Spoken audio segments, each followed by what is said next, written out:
अस्सलाम वालेकुम गाइस, आज मैं आपको बताने जा रही हूँ बहुत ही मज़ेदार टिंडे और आलू की रेसिपी। दिखने में ये जितनी मज़ेदार है, खाने में भी इतनी लजीज है।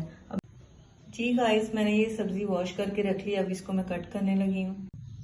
जी गाइस, यहाँ पे मैंने अदरक लहसुन का पेस्ट बना लिया है। प्याज, टमाटर, हरी मिर्ची इनको भी कट कर लिया है।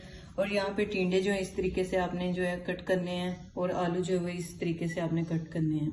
सबसे पहले आपने जो है ऑयल डाल लेना है बर्तन में।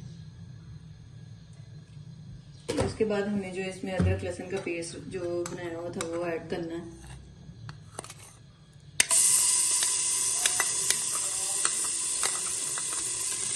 जैसे इसका कलर गोल्डन ब्राउन हो गया, इसमें हमने जो मसाले कट किए थे वो ऐड करने हैं।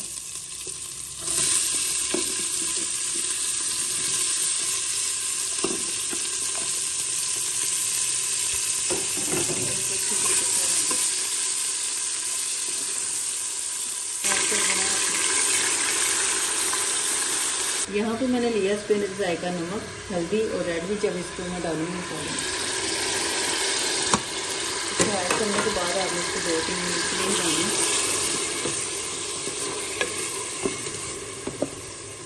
डालने के बाद इसमें थोड़ा सा पानी आपने और ऐड करना है ताकि आपके मसाले जो अच्छे तरीके से गल जाएं, और इसको 10 मिनट के लिए आपने दम पे लगा देना।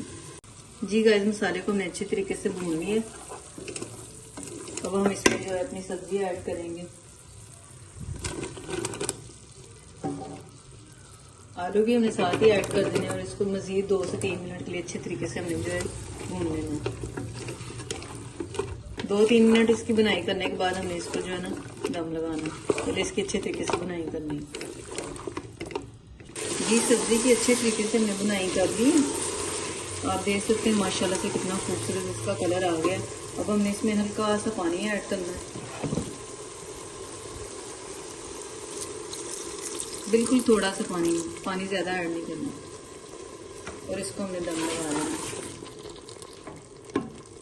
अगर आपने कुकर में बनाना है तो आपने 2 से 3 मिनट का दम देना है, और अगर आपने किसी बर्तन में बनाना है वैसे तो फिर आपने इसको 10 मिनट का दम देना है। जी, माशाल्लाह से हमारी सब्जी तैयार हो चुकी है। आप देख सकते हैं कितनी प्यारी इसकी लुक आई है। अब हमने इसमें जो है ना होममेड गरम मसाला ऐड करना है, बिल्कुल थोड़ा सा। साथ ही हमें इसमें धनिया ऐड कर देना।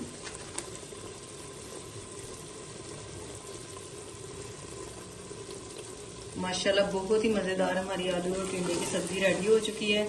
अब मैं आपको डिश आउट करके इसको दिखाती हूँ।